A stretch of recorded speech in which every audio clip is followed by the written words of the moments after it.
Hello, friends, pals, and mortal enemies. This is Arthas Gaming coming to you with the review for the Smith of Kitava Chaos Mjolnir Warrior build.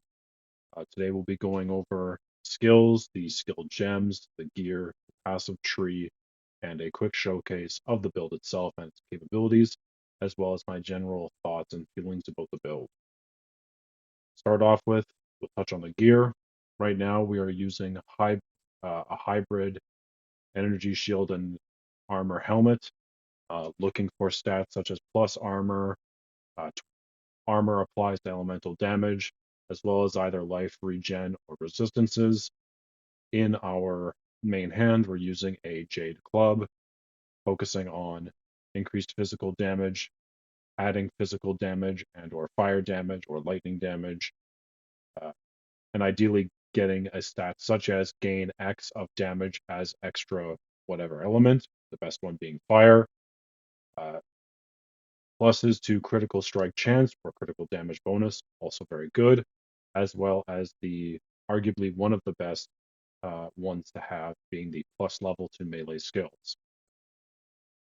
For our rings, we have the Hate Hold Ruby Ring. This is a fire resistance ring. We'll touch on this more in the passive skill tree, but fire resistance is very good for Smith Kitava because it needs all your other resistances. We can see this ring has plus 24 fire resistance alongside even more fire resistance at the bottom and plus 19 and plus 5 to all elemental resistances. And then again, at the top, we can see increased fire damage.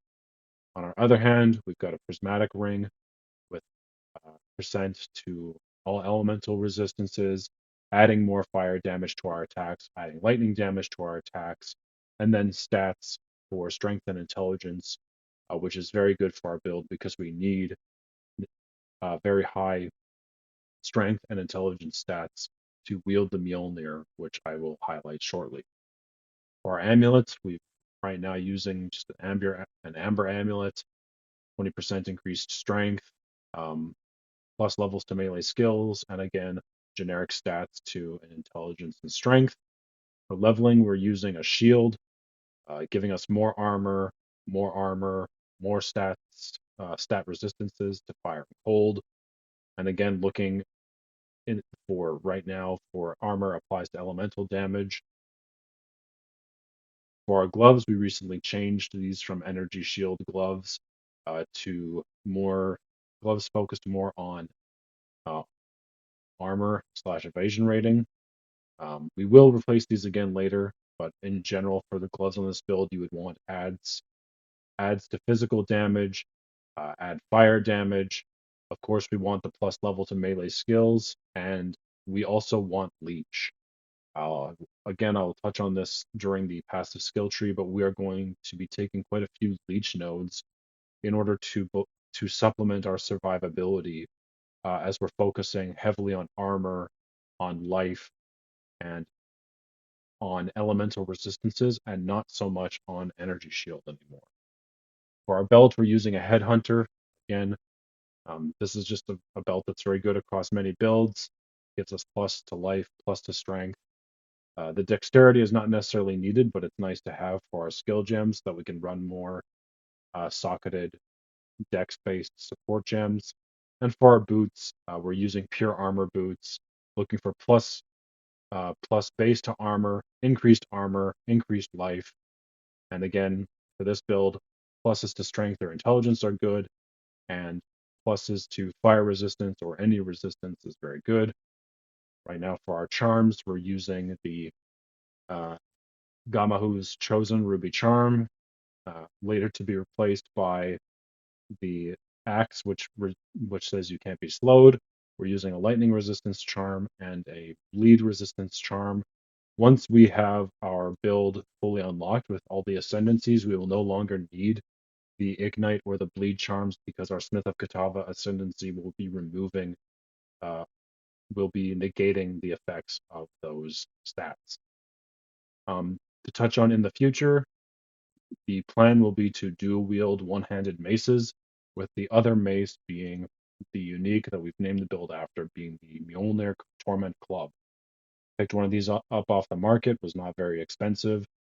Um, Grants us the skill of Thunder God's Wrath. This is a meta skill whereby attacking with the Mjolnir gains you energy, and at max energy, you cast a lightning spell, any lightning spell. As we can see, the club actually has plus to stat requirements, being for this one plus 156 int and 114 strength, meaning we need a total of 228 strength and 156 int just to wield it. Hence why we're focusing on gathering as many stats as possible, either on our gear or primarily through our tree. And we're gaining a very cool 305% increased physical damage, increased attack speed, and plus level to lightning skills. The intent for my build will probably be to socket in Spark and or Ball Lightning, whichever one can build up Shock the quickest in order to supplement our ailments damage, as we do quite a lot of ignite-based damage. Moving now into our skills. Primary skill being Mace Strike, to be improved with levels, of course. Right now socketed with Rage 1, Bleed 1, Rapid Attacks 2, and Close Combat 2. Both Rage 1 and Bleed 1 will be replaced with Rage 2 and Bleed 2 either today or in the future, just to give us more bleeding, generate us more rage, and just in general do more DPS with our auto attack. Again, this build is basically an auto attack build.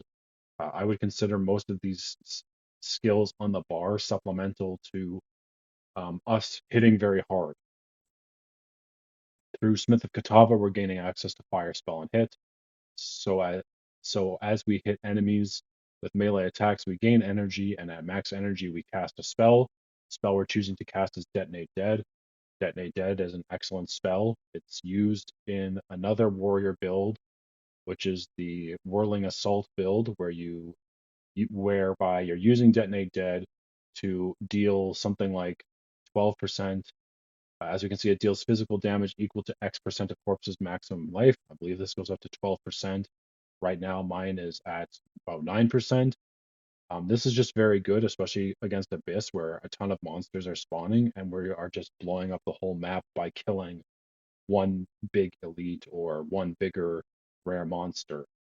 We're using Boundless Energy to gain more energy with our hits. We're magnifying the area for Detonate Dead, and we're breaking armor for Detonate Dead to increase its power. For our war cries, we're using Ancestral Cry, gaining glory to give us a auto attack modifier, a slam modifier, whereby we gain a bunch of lava attacks, or we add extra lava to our slams. Socketed in, we're using Tireless for the chance to not count attacks as empowered. We're using Raging Cry to generate more rage per power when we use the War Cry. We're using Corrupting Cry to grant us access to corrupted blood, dealing 25% of our strength as physical DPS per second. You will see shortly that we have an absolute crap ton of physical damage / strength, and planning to get more. Lastly, we're using Batter Shout, where the supported skills can't break armor, but will consume fully broken armors on enemies to trigger the Batter Shout. We will likely use this last socket for either more rage generation or more duration of the Ancestral Cry, or for some sort of support to increase the probably likely prolonged duration to give us more access to just using Ancestral Cry forever. This will be a skill that sticks with us through the end game, whereas the next one, Bone Shatter, may or may not. So Bone Shatter, obviously a melee one-handed strike. We're using Close Combat to deal more damage, using Rage 3 to gain rage with the skill, and we're using Knockback to knock back enemies. Ideally, when we kill an enemy and we knock it back, and we knock it back at distance, its dead corpse will knock into its friends, thereby blowing up and killing them. Infernal Cry, again, we're empowering our auto attacks with this. Empowered attacks gain 53% damage as extra fire. We're using Raging Cry, again, to generate rage. Using Tireless to not count our attacks as empowered. Using Enraged Warcry 2 to to potentially spend 15 rage to bypass its cooldown. We are almost effectively always on permanent maximum rage with this build. And if we aren't, we gain rage very, very quickly. And having more access to Infernal Cry is very, very good. And then we're using cooldown recovery just to reduce the overall cooldown time. Even though this cooldown is only 8 seconds, ideally we want near permanent uptime between the two cries. Especially because Ancestral, you cannot reduce. We'll touch on this with Hammer of Gods, but you cannot reduce the downtime via the meta skill gem that I have in Hammer of the Gods. So you have to purely build towards it. For our Herald, or for our Spirit spenders, we're using Herald of Ash. Herald of Ash straightforward. I don't believe I need to explain it, but we've socketed Magnified Area for more area on the splash, more skill effect duration for the ignite damage that we're dealing to enemies, Fire Mastery to gain extra levels on Herald of Ash, as well as Swift Affliction to deal more damage over time with the Ignite. Leap Slam we're using for mobility. We're using Crater to create fissures, Magnified Area to increase the area, Fist of War to Ancestry boost it, and Efficiency to reduce the cost. Right now we only have 700 mana. I doubt that we will reach 1,000. So making our abilities more efficient very critical until we either move to a build where we spend our life, or until we just gain more efficiency. Next spirit spender here is Berserk, or losing maximum.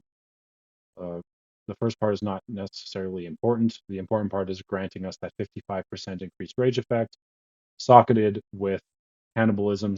Since it's on all the time, we're constantly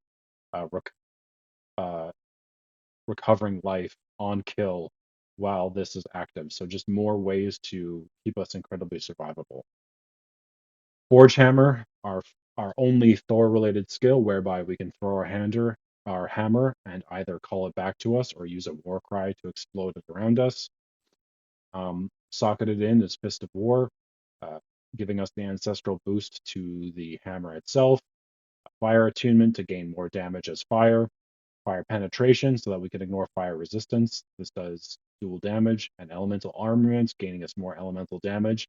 Again, probably you could get more DPS from other gems, but I do like having a focus, at least within this skill, on more fire on the elemental part of the DPS and not the physical side. And for our last skill right now, we have Hammer of the Gods. This is our big hammer drop skill. Socketed in, we have Rage Forged. Basically, we gain a chance to gain the benefits of having full rage without using it, and having the possibility to spend 10 rage to deal 35% more damage. Again, we're very frequently at full rage, if not always at full rage by the end of this build. So by the time Hammer of the Gods comes up, we're going to drop it and deal 35% more damage. Bleed 3 with the 100% increased chance to inflict bleeding. Bleeding is more physical DPS. When we go through the passive tree, I will highlight how I plan to take the bleeding as instant to create more physical DPS burst. Heavy swing for dealing more melee physical damage. This is just pure damage increase. We're using Xerfe's Infamy, which is a very expensive gem, but requires 50. It only requires 50 glory instead of 100 to use. Its supported skills gain glory equal to life spent on other skills. So again, when we convert from mana based to life based, this will mean that this skill will gain glory just for us walking around and using abilities, and we get a 50% damage increase. Lastly, I chose to use Heft, which is supported skills deal 30% more maximum physical hit damage. Right now, it's about a 3,000 DPS increase. I'm pretty sure there are better supports for Hammer of the Gods. I just haven't identified which one I'd like to use. And I like the idea of just, again, more damage, supplementary to the fact that through most maps, we're basically walking through with Mace Strike and just beating the crap out of things.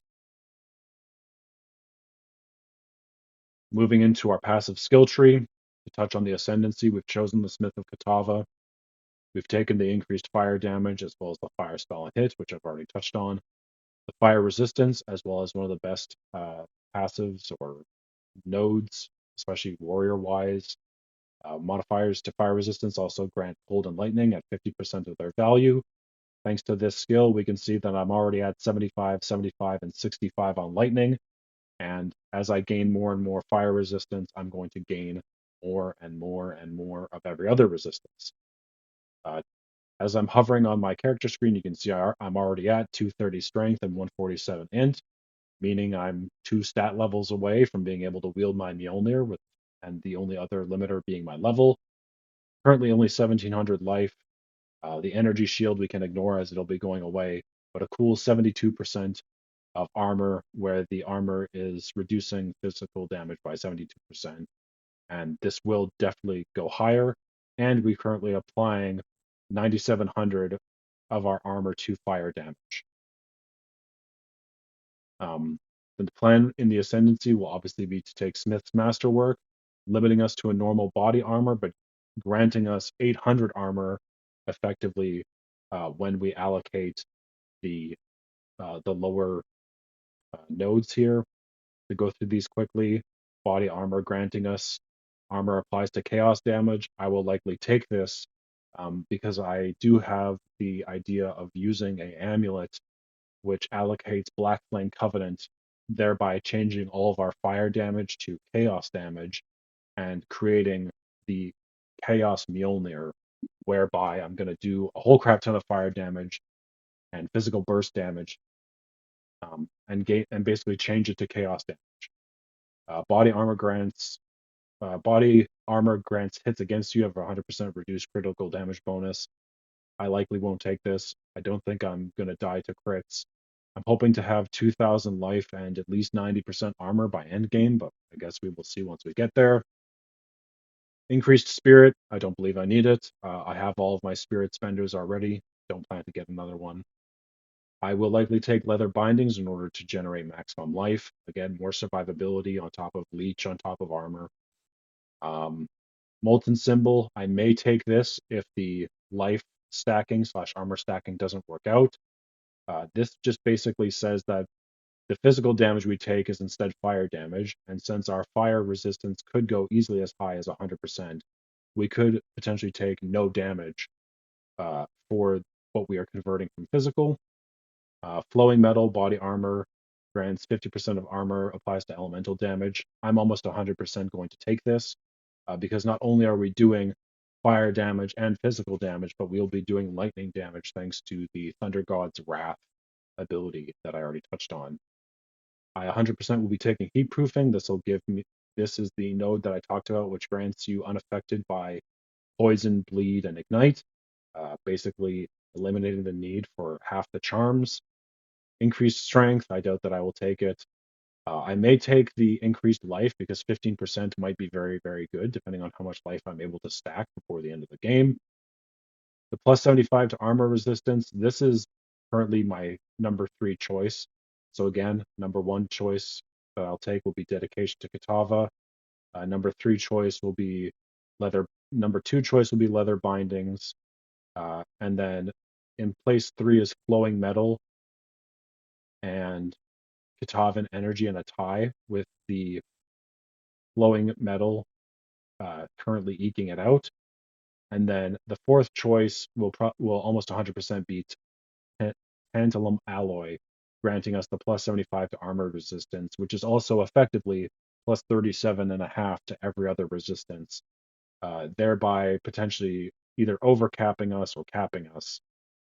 I do like the Katavan imprint to grant increased glory generation. If I get excellent gear with excellent stats, I would consider to take this over another node, but I don't necessarily know what I would replace because I definitely want to try the chaos damage. If I don't like how the chaos damage feels, I would probably replace this first in order to gain the glory, as both the Ancestral Cry and the Hammer of the Gods require the glory.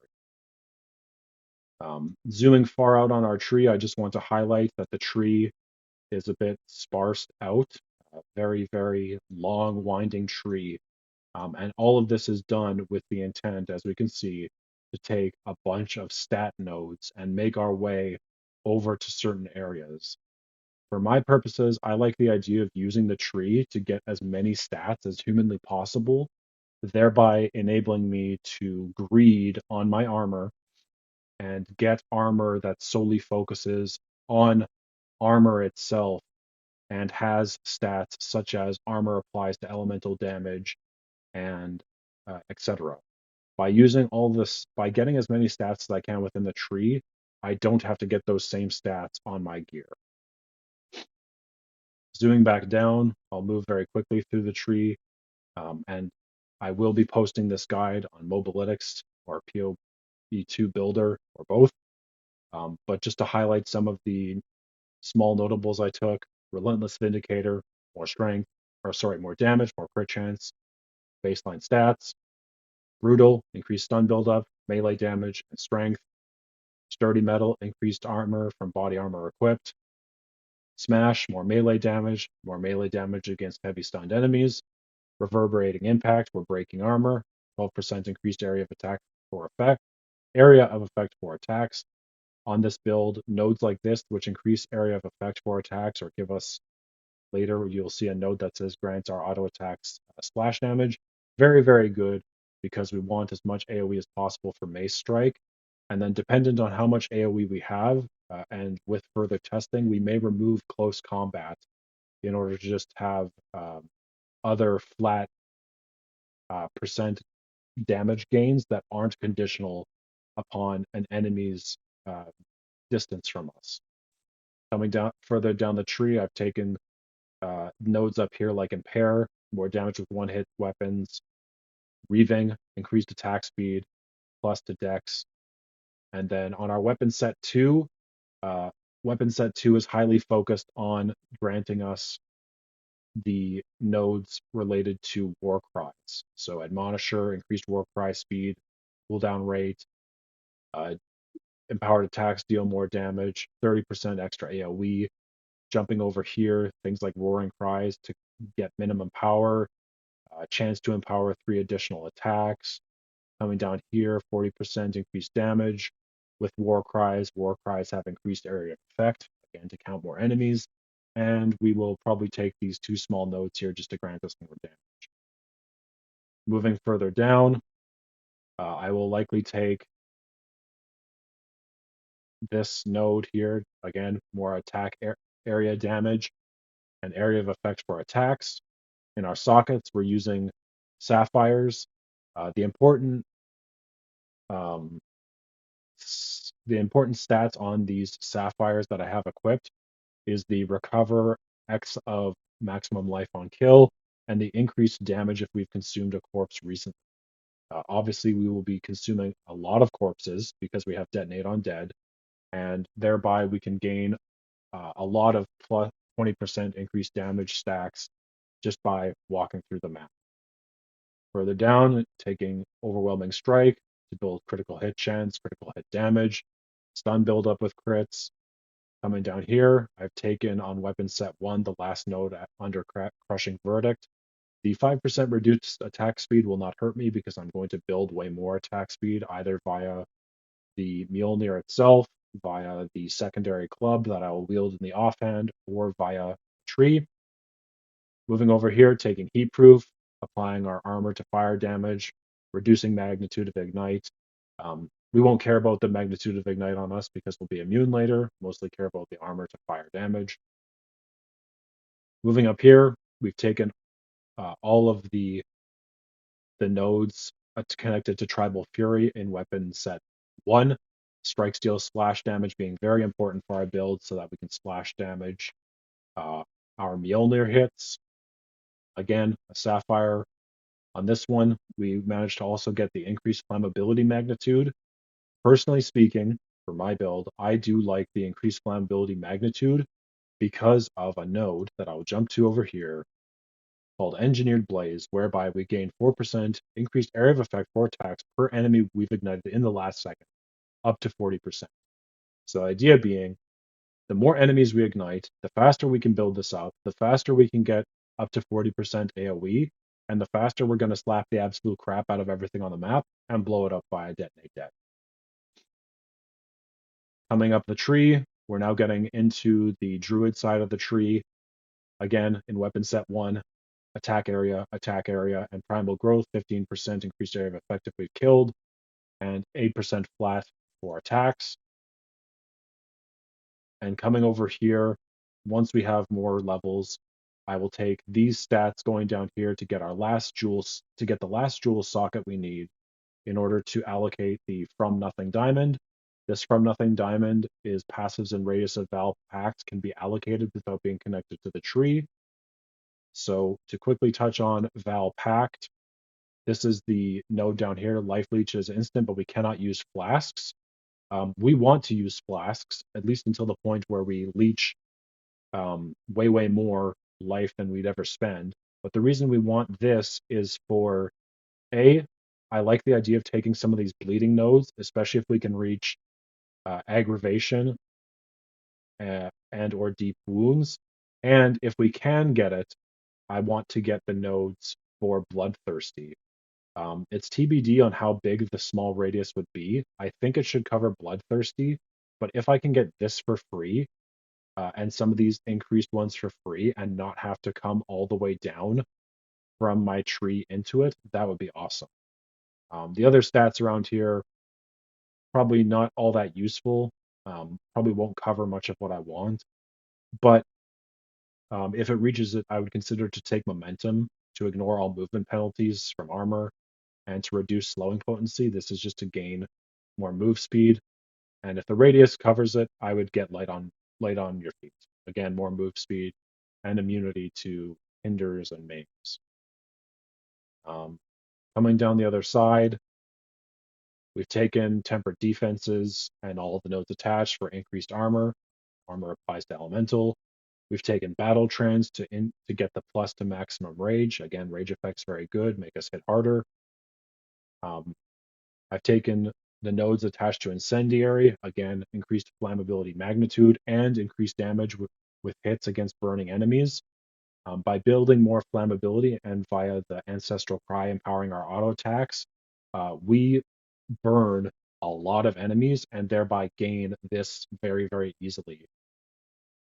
Coming over to this side, on weapon set 1, I plan to move in to the authority node, which is 15% increased area of effect for attacks, and 10% increased cooldown recovery rate. This will help with our war cries along with our forge hammer. And dependent on how many stats we have, I may take crushing judgment for the increased armor break duration and increased attack area damage. Moving over, we've already touched on engineered blaze, so don't need to touch on that again. In general, currently right now, my character's level 71, meaning I have about 29 levels left to go. As I stated, I'm forced to use 1, 2, 3, 4 of those levels in order to get the next closest jewel socket to socket the From Nothing jewel. And then dependent on the exact radius of how the small radius works out on the Val Pact jewel, I will likely take at least Bloodthirsty being 1, Light on My Feet being 2, and Aggravation and some of the nodes for the bleeding near here as well. And I would ignore all of these. All of these other, everything up and to the right is not useful for our build. There may be a better From Nothing diamond that I can get, but I really do want to get Life Leech because I feel it'll be important for our build, and I couldn't find a better notable to use.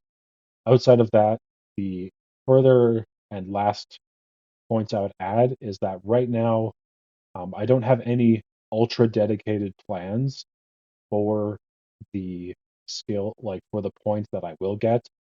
But some ideas that you could explore if you already have the level 100 or if you're doing this build on your own would be using a skill like Spray and Pray and then slotting in support gems such as Precision in order to nullify the reduced accuracy. The reduced movement speed penalty while using skills is pretty good, but we're kind of auto attack walking through the map. So questionable how ultimately good it would be. Um, Another good one could be Emboldened Avatar, specifically for the increased flammability magnitude and the increased chance to shock slash electrocute buildup. Again, thanks to Thunder God's Wrath, we will be casting Spark or Ball Lightning in order to build shock. And I may or may not take uh, nodes like Lightning Rod or Flash of Storm. I could also potentially take Tainted Strike for increased crit or increased magnitude of non-damaging ailments, again, specifically to build up shock. But in general, I would say like the tree as it's set up now, you don't have to do this exact way if you copy this build, but do keep in mind that if you want to not have to get the stats on your gear, you will have to get stats in your tree. And even with stats on your gear, not all gear has all attributes. And you should expect to take a lot of passive nodes related to stats. The last thing I would touch on is that Burning Strike's also very good. And there are other attack-based nodes such as Impact Area, if we've and Impact Force, as well as nodes related to Armor Break that you could consider to take within your build that would supplement your damage. With all that said, I will run a map and show how the build works fundamentally, and I will touch on what I believe to be the strengths, the positives, the negatives, the strengths, and etc. for the build. To start with the strengths, it's very fun to walk through a map and slap enemies and not need to worry about really pressing any buttons. As it relates to my skill bar, by the time this build is done, I plan to have 2 war cries and 2 hammers and nothing else. I don't even know if I will use the bone shatter by the end of the build. That is going to solely focus on how much uh, stun buildup I'm getting from everything else on my tree. If I'm getting too much where I can't effectively use the bone shatter, then I won't. So as you can see, as I'm walking through the map, even with corruption and spawning a million enemies, explosions going off all over the place, shit dying off the screen, and I can literally just attack, walk through here, turn on my war cries, and not have a single worry in the world. And if I ever need a giant DPS increase, I can drop my hammer, set off everything, and get the huge DPS increase from the Hammer of the Gods. As we can see right now, the only limiter on my build is that of the mana, and my intent right now is to at least test the uh, the the notable on the druid side of the tree, which takes your mana costs and converts them to life. Our mana costs actually are not that high. They only look high because I do not have a lot of mana. Again, I only have 700, and I doubt that I will ever reach 1,000 on this build. I think the highest cost spell we have is in fact Hammer of the Gods. And as we can see, a ton of enemies had spawned from the ritual, and I had no problem just slapping through them. I should note for this build, it would probably be advisable to use movement mapped to WASD. I personally am using a mouse because I don't mind the mouse-based movement, but you will notice that as I walk through the map, and specifically when there are enemies, I do stand still sometimes by accident and auto attack in place. That can be solved just by using WASD to move and having your auto attack mapped to the a mouse button or another button that you prefer.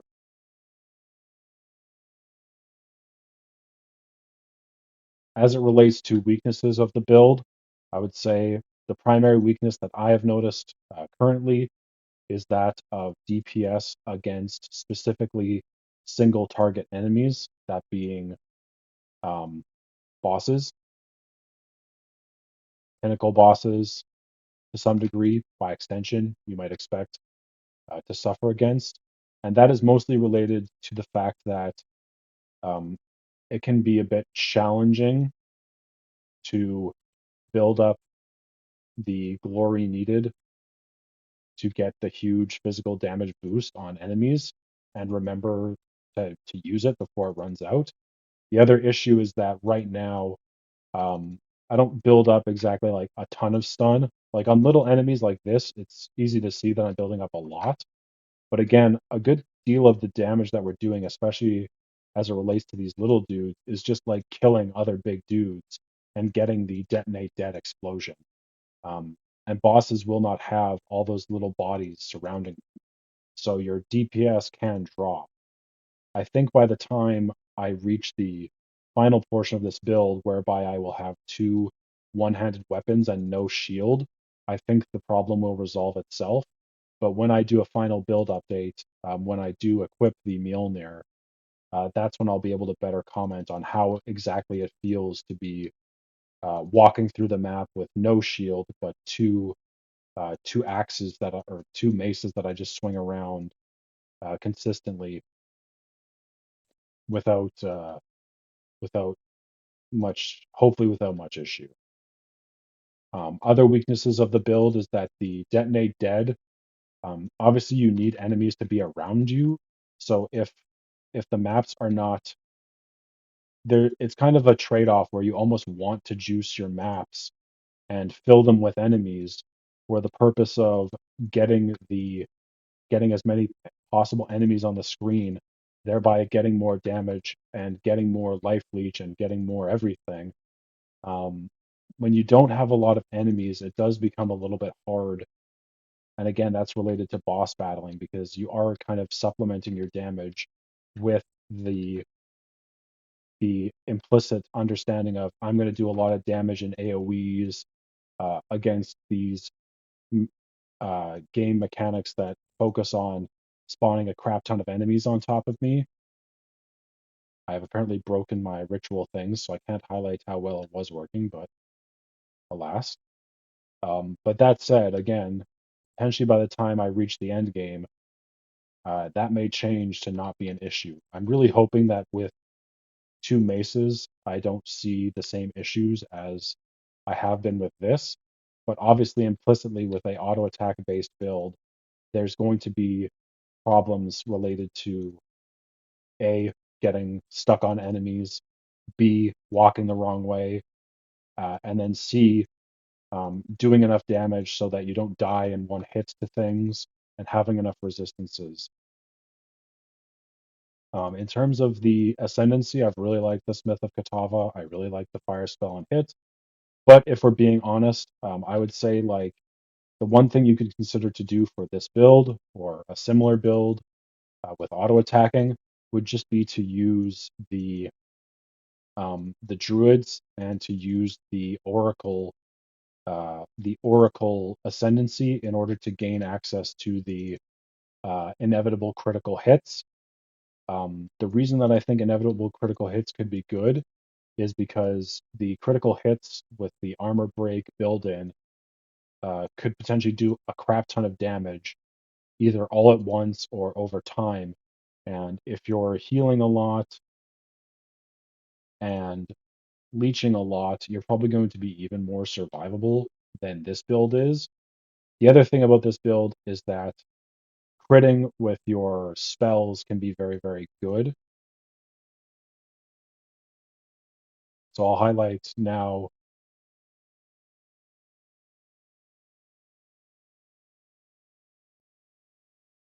So as you can see, died to the boss, was not paying enough attention, did not get the bone shatter off quickly enough.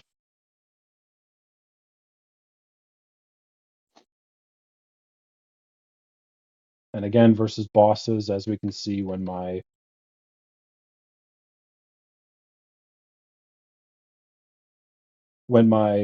uh, hammer is down, my damage actually isn't really all that high.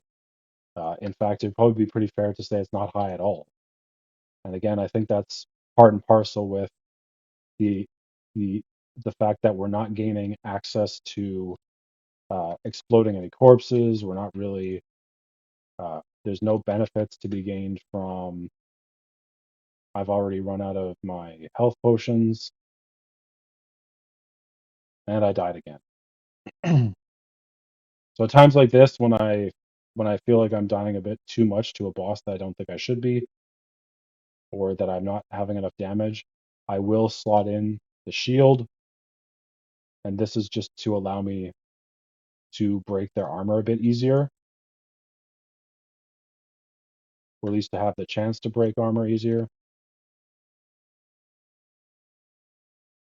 Again, I think this is one of the big weaknesses of this build is like you need to specifically not get one shot or crit, or you need to defend quite often. You don't want to be getting like all these big hits. I might even take another death here. Okay, I didn't die, but I'm close.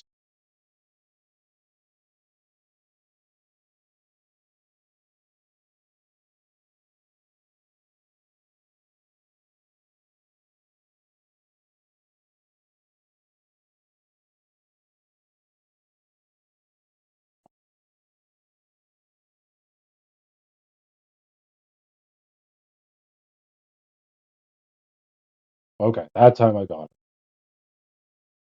So again, I am hoping that by the time the build reaches its final form, I won't have as much trouble against bosses. But single target DPS is right now the biggest cause of my deaths. I think I lost over half my experience bar there, so a bit sad about that. But I think against most bosses that don't have like bleed or like big like AoE like more like AoE attacks like that, it does become easier. Um, I think probably the next step in my build would be to get like a staunching charm in order to supplement not being bled as often, but that is up to that would be up to your individual build and your individual power level. To note on my gear for the club right now, we have the Thane's Rune of Spring. I'm likely going to replace this with the either this soul core or just flat fire damage, as the lightning damage doesn't really help me. In the helmet, we've got the Greater Iron Rune. Same thing for the body and the shield and the legs. In the gloves, we've got lightning res. There are other chaos runes you could use and slot in that could be good, such as uh, such as the this is the one. Sorry, going back. This is going to be what I slot in to the Mjolnir, either that or the Elemental. For the gloves, I could put this in to add physical damage. I could do Withered Magnitude. I'm not really applying it, but you could potentially put Weather on this build as you have enough int.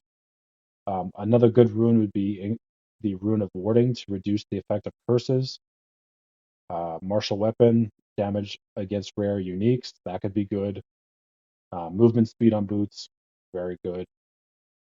And that covers the build. I will run one more map just to highlight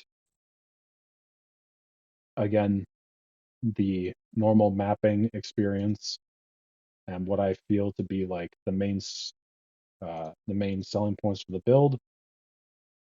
And we will close off the build for the Mjolnir Warrior after that. I would say, in terms of like strengths, as we saw, this build is very, very good. The more that you can like juice what your map has in it, specifically like if you put in on chaos areas, if you put in abyss, if you put in ritual, if you put in delirium, I would anticipate that even in the delirium post game area where you fight the boss, this build could be good because of the number of enemies that spawn. But I think as good as the build could be in that area, it would all depend on A, how good your Mjolnir is, B, how many stats you build up, and see how lucky you get on like leech and on some of the other game mechanics, like getting one shot and whatnot. I would say that I think like there are just certain enemy types that you will run into and certain modifiers that you will run into that will mess you up way, way more than others. Specifically, things like proximal tangibility, whereby the enemies can't be hit, or um, monsters that have sometimes gain immunity, or monsters that give immunity to other monsters. That said, um, not always the case that those are bad for you, but it can be. Another enemy that can be tough is enemies that grant the same bubble that I just stole. Um, Obviously, as the enemies slow your skill speed or your attack speed, they're going to, because this build focuses on attacking, they are very effectively lowering your DPS just for standing there in a bubble. But as you can see, like most of the rare enemies, I walk up to them, I slap them once, and they die. And especially for magic enemies, many of them die almost immediately when I slap them. This is why I think uh, later on in the build, it's extremely likely that I would remove Bone Shatter, because these smaller enemies I am killing even now with a not level 82 Jade Club. I am killing them in like 2 hits.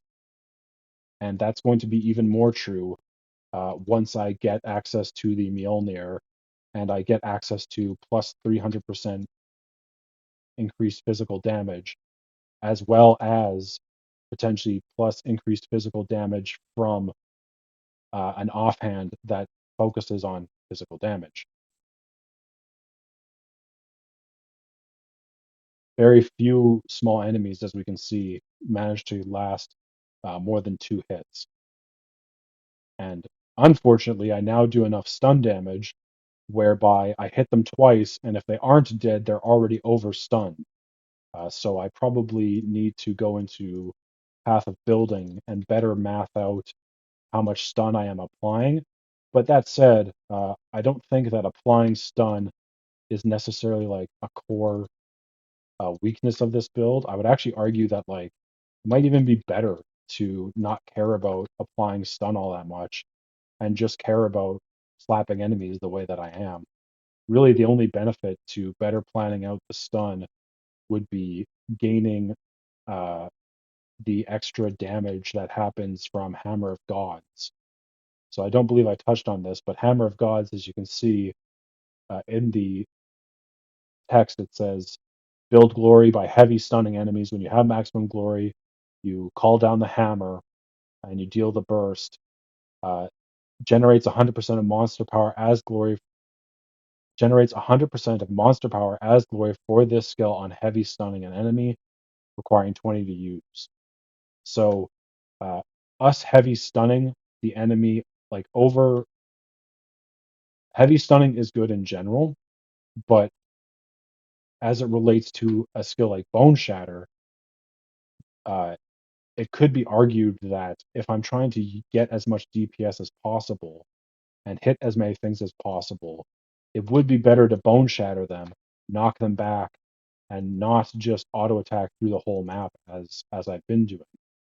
Again, I think part of that could be build preference.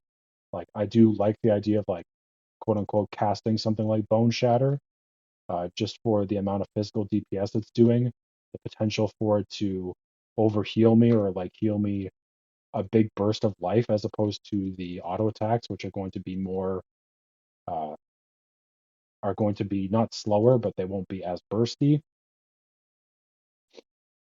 But again, in post game and when I do the build update, I will certainly be commenting on how it feels to be using 2 clubs, how much life steal I'm getting, how much leech I'm applying, and how much damage I'm actually doing.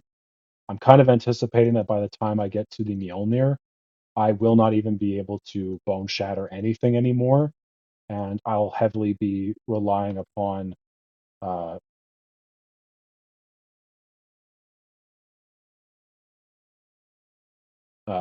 the the auto attack. And as we saw with that enemy, I in fact did attack walk a little bit,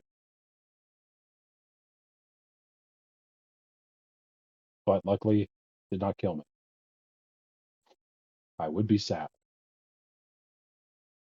Other strengths for the build outside of the fact that you can very easily clear out the quote unquote like big pack modifiers is that leveling wise, I found leveling very easy. Uh, warrior leveling can be challenging, especially if you don't do builds like the whirling assault. I didn't really have that many problems with this build.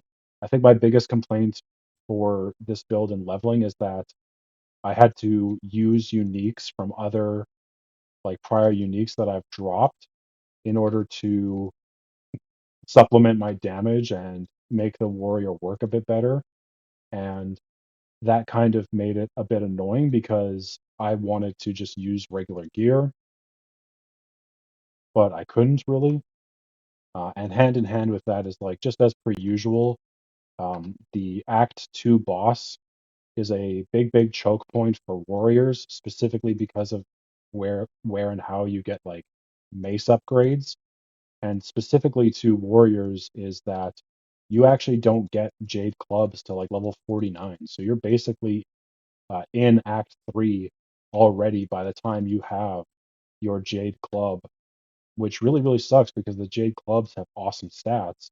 But before you get the jade club, you're basically forced to use like crappy one-handed mace that don't have a lot of the stats that you want.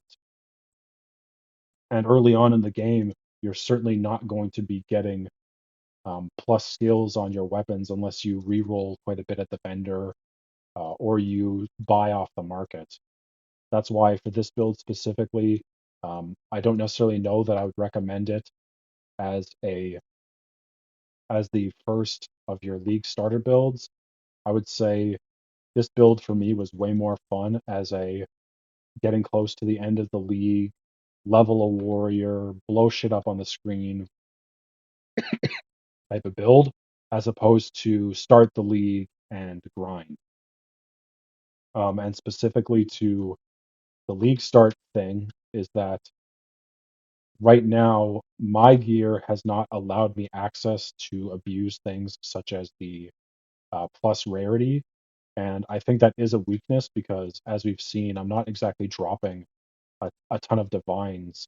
And I don't even really have access to, right now, to plus rarity for our items. And thus, because I haven't prioritized those stats and I don't have them, my efficiency is pretty low. Now, that said, if I found the stats, I do think that this build could have really high efficiency because you're killing so many things that um, if another mechanic came through, like the temple, where you can just spam monsters and you know build giant rooms full of stuff, I do think that this build would actually do really well in that situation because, as you can see, it's not the AOE that is the problem. It is fighting without AOE, without access to little monsters that we're having trouble with. In giant AOE areas, I kill everything before it can even touch me. Anyhow, that is the end of this map. Thank you for tuning in to the build guide and review for the Chaos Mjolnir Warrior. If you'd like to check out this build yourself, I will include a link to the Mobalytics guide as well as the POE2 guide once it is posted. Thank you for tuning in.